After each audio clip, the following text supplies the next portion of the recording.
ব্যবসা করার জন্য কিছু পাওয়ারফুল মোটিভেশন কয়েকটি বাণী বাংলা ভাষায় শিখুন এবং জেনে রাখুন এবং শিখে রাখুন।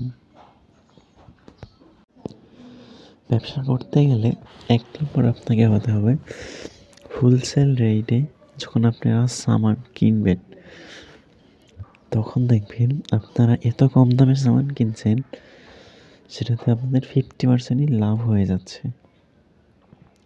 সেখানে ভাববেন ঠিকই তো, অনেকটাই তো টাকা লাভ হয়ে যাবে দেখছি। তাহলে সেটা আপনারা ভুল ভাবছেন। অনেক টাকা লাভ হওয়াটা, সেটা অনেক টাকা লাভ হওয়া নয়, বরং আপনার কাছ থেকেও আরও টাকা যাবে। লাস্ট টাইমে আপনি দেখতে পারবেন যে আপনার কত টাকা লাভ হয়েছে। একটা ব্যবসায়ী যে সামানগুলো কিনলেন সেইগুলোকে নিয়ে গিয়ে আবার সেইগুলো দিয়ে আরও অনেক বস্তুটাকে আপনার বানাতে হবে। যেটা নাকি 50%-ই কিনতে পেরেছেন সেটা থেকে আপনার অন্য কিছু বের করতে হবে, যেটাকে দিয়ে ধরেন তখন আপনি একটা কাঠের ব্যবসা নিয়েছেন। সেখানে আপনি গাছ নিয়েছেন বাগান থেকে ৩-৪টা গাছ নিয়েছেন। আনুমানিক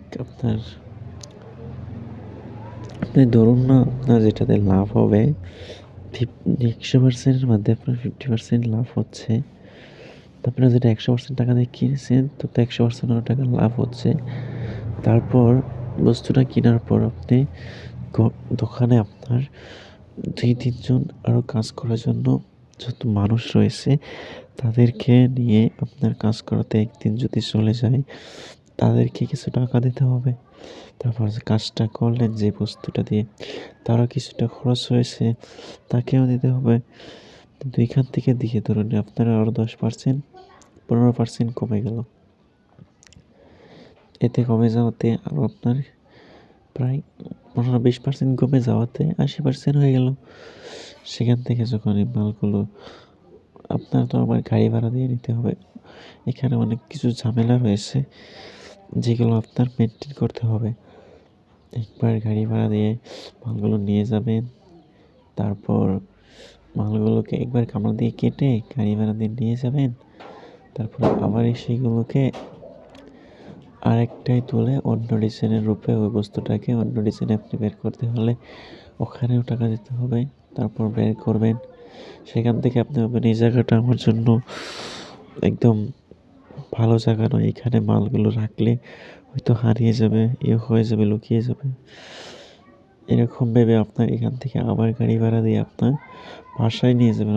আপনার যেটা নিজস্ব জায়গা আছে আপনার দোকানে নিয়ে যাবেন, সেখানেও কিছু টাকা, সব পরিমাণ টাকা, এগুলো টাকা শেষ করতে হবে আপনাকে। এই টাকাগুলো শেষ করার পর তারপর আপনি হিসাব করে দেখবেন যে আপনি লাভ করেছিলেন, যেখানে 500 টাকা দিয়ে সামানটা কিনা আমাদের 500 টাকায় লাভ, এখানে আপনার 400 টাকা খরচ হয়ে গিয়েছে। তাহলে আপনার রয়েছে 100 টাকা। আর এখান থেকে আপনার এটা দেখতে পাই আর এটাই বুঝতে পারি, এটাই শিখতে পারি যে আমরা যে সামানটা কিনে বস্তুটা বানিয়েছিলাম এখান থেকে যতগুলো লাভ হয়েছে, আমাদের যে 2-4 জন আরও শ্রমিক ছিল কর্ম করে তাদের কিছুটা কাম হয়েছে। তারপর তারা কাম করে তাদের নিজের কিছু পয়সা উপার্জন করতে পেরেছে। এটা হলো বিজনেসের মাইর।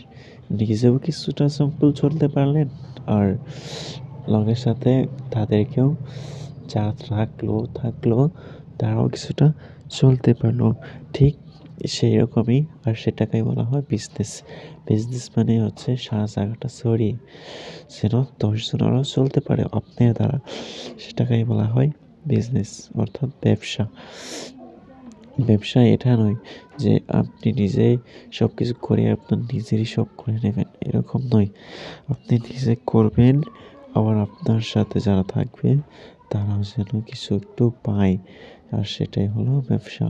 সবাই মিলেমিশে থাকাটা।